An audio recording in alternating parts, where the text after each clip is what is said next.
the first step in solving a trig equation is to try to isolate the trig term. And so in this equation, I'm going to add sine x to both sides. Have a negative sine x. If I add sine x to this side, then I would have to add sine x to this side. And I would end up with 2 sine x minus the square root of 3 equals 0. And then I can add square root of 3 to both sides. And that will give me 2 sine x equals the square root of 3.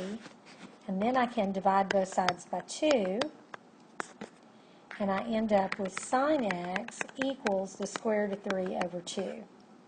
Now this equation did not have any restrictions on the domains, so it means that I'm going to find all of the solutions to this equation. So I'm going to think of my special right triangles. Sine is equal to opposite over hypotenuse. By the Pythagorean theorem, this side would be 1.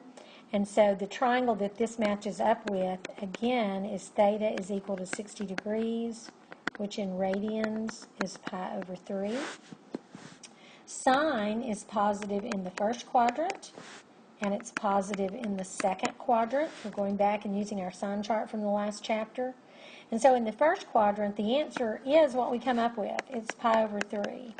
In the second quadrant, if I think about my reference angles, if my reference angle is pi over 3, my second quadrant answer would be pi minus pi over 3, which if we get a common denominator of 3, would give me an answer of 2 pi over 3.